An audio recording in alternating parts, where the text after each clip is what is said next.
Assalamualaikum warahmatullahi wabarakatuh. Halo semuanya, kembali lagi dengan saya Afra Madinah.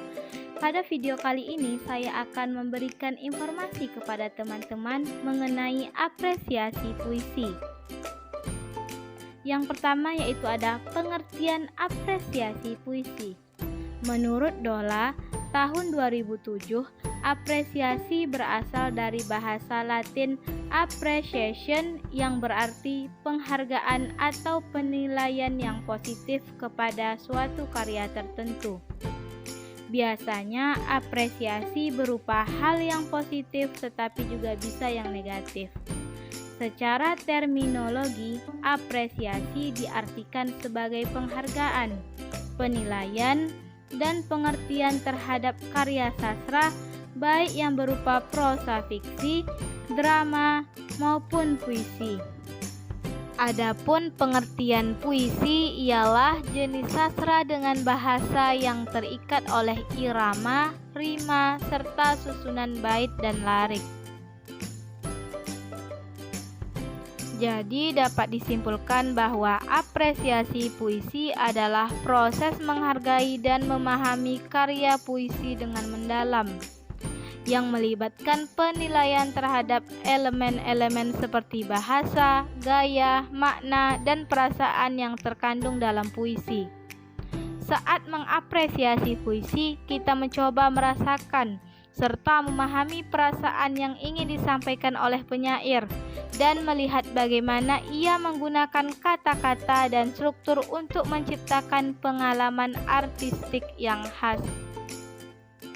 Setelah kita mengetahui pengertian apresiasi puisi, selanjutnya saya akan menjelaskan kepada teman-teman mengenai tingkatan-tingkatan apresiasi. Ada 4 tingkatan apresiasi. Pertama yaitu menikmati. Di tingkat pertama, apresiator seolah-olah berada di dalam pengalaman yang diceritakan pengarang. Ia dapat merasakan kesenangan, kegembiraan, dan sebagainya jika pengarang memang melukiskan hal tersebut. Dengan imajinasinya, apresiator dapat menangkap dan membayangkan kejadian-kejadian yang terdapat dalam karya tersebut. Ia mulai memperoleh kenikmatan dari karya sastra yang sedang diakrabinya. Yang kedua yaitu mengulangi lagi. Pada tingkat kedua ini, intelektual bekerja lebih giat karena apresiator tidak hanya puas dengan memperoleh kenikmatan menemukan pengalaman, melainkan ia juga ingin tahu mengapa karya tersebut memberi nikmat. Di tingkat ini, apresiator berusaha mengungkap hal-hal yang ada di balik karya tersebut. Ia memperhatikan unsur-unsur pembentuknya, bahkan ia merasa perlu mengetahui kaidah-kaidah pembentukan cipta sastra. Yang ketiga yaitu ada mengkritisi. Pada tahap ini, penikmat atau pembaca akan menganalisis lebih lanjut karya tersebut, mencari makna atau hakikat dari suatu karya sastra beserta argumentasinya, membuat, menemukan, dan menyusun argumen berdasarkan analisis yang telah dibuat. Dan yang terakhir yaitu memproduksi. Apresiator puisi mampu menghasilkan atau menulis, mengkritik, mendeklamasikan atau membuat resensi terhadap sebuah puisi secara tertulis. Dengan kata lain, ada produk yang dihasilkan oleh seseorang yang berkaitan dengan puisi. Nah, setelah tadi saya memberikan informasi mengenai apresiasi, sekarang saya akan memberikan informasi kepada teman-teman mengenai puisi. Puisi atau sajak adalah jenis sastra dengan bahasa yang terikat oleh irama, rima, serta susunan bait dan larik.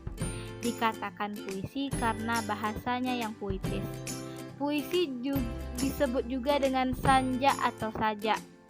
Sanjak menurut KBBI adalah karangan pendek dengan bentuk tertentu seperti syair, pantun, dan gurindam.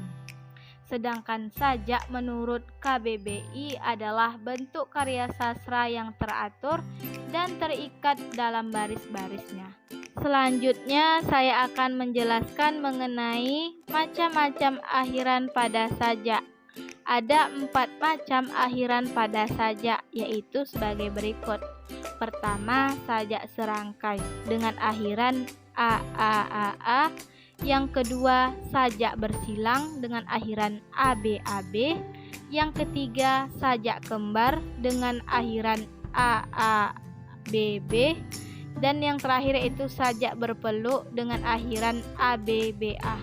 Baik, setelah tadi kita telah mengetahui mengenai sajak pada puisi, selanjutnya saya akan memberikan informasi kepada teman-teman mengenai bentuk puisi. Dilihat dari bentuknya, puisi dibagi menjadi 2 macam, yaitu puisi berpola dan puisi tidak berpola.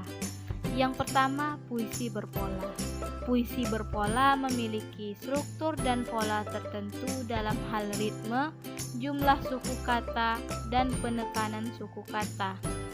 Pola metris ini mencakup skema rima dan jumlah suku kata dalam setiap baris. Contoh bentuk puisi berpola termasuk soneta, pantun, limerik, dan haiku.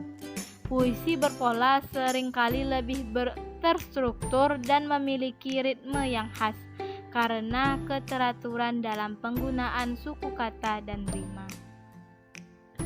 Yang kedua yaitu puisi tidak berpola atau bebas. Puisi tidak berpola juga dikenal sebagai puisi bebas, tidak memiliki struktur ritmis atau pola rima yang konsisten.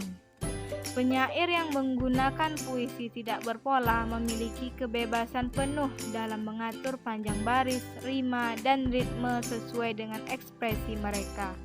Puisi bebas lebih menekankan pada kreativitas dan penekanan lebih pada makna, emosi, atau pesan yang ingin disampaikan daripada struktur formal.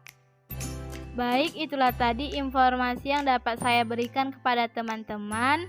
Jangan lupa like, comment, and subscribe. See you next video. Wassalamualaikum warahmatullahi wabarakatuh.